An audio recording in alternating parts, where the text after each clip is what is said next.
Alhamdulillahi Rabbil Alamin memunculkan sifat kecintaan kita terhadap Allah. Tidak ada alasan yang lebih besar kenapa kita mencintai Allah dibandingkan alasan Allah itu yang menciptakan kita. Alasan apa lagi yang kita cari? Karena Allah menciptakan saya, maka saya harus mencintai Allah. Ar-Rahman Ar-Rahim, diberikan raja, harapan.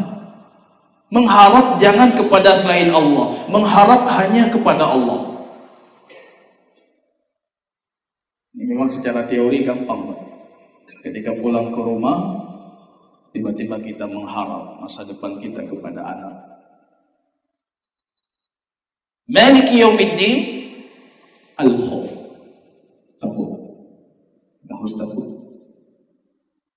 Wala yakhafun wa khafuni wala takhafun. Jangan kalian takut kepada selainku, jangan mereka takut kepada selainku. Yang patut mereka takut hanya kepadaku, kata Allah. Ini secara teori. Tapi nanti ketika kita pulang ke rumah, ada yang melihat anaknya yang masih kecil, kemudian muncul ketakutan, saya akan mati, istri saya akan mati, anak saya yatim piatu, siapa yang memberi rezeki, siapa ini, siapa itu. Anda takut bukan pada tempatnya, takut kepada masa depan. Padahal Allah menjanjikan kisah Khidir dan Musa alaihi salam. Satu cuplikan kisahnya itu Khidir membangun satu tembok yang sudah roboh. Tadi dibacakan surat Al-Kahfi. Sudah roboh, ditegakkan oleh Khidir. Musa mengatakan mereka tidak memberikan kita makan. Kenapa kita bantu mereka? Khidir mengatakan kepada Musa, fa'innaka lan tastati' ma'iya sabra. Engkau tidak sanggup bersabar denganku. Ketika sudah selesai perjalanan mereka, Khidir mengatakan kepada Musa, dinding rumah yang kita bangun itu di bawahnya ada perbendaharaan harta yang disimpan oleh orang tua si anak yatim tersebut. Sebabnya apa? Wa kana abu awabawahu salihan. Orang tua anak yatim itu dalam kondisi saleh.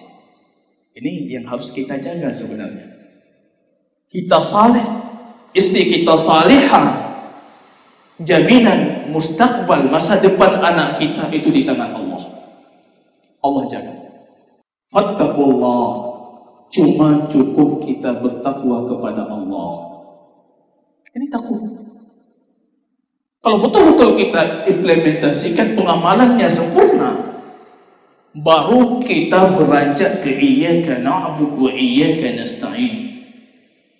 Jadi tiga tadi kata, tiga tidak terpenuhi, jangan melangkah dulu kepada iyyaka na'budu. Cinta sempurna hanya kepada Allah. Kita hari ini meletakkan cinta bukan pada tempatnya, bahkan kepada hal-hal yang diharamkan oleh Allah.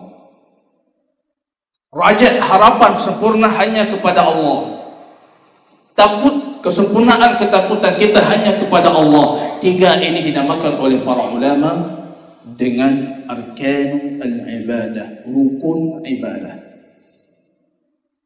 Rukun ibadah. Rukun ibadah tiga: cinta, harapan, dan takut. Artinya ibadah tidak terbentuk seperti salat, rukunnya itu berdiri. Salat tidak terbentuk kecuali dengan berdiri. Ibadah tidak terbentuk kecuali dengan cinta, harapan, dan takut.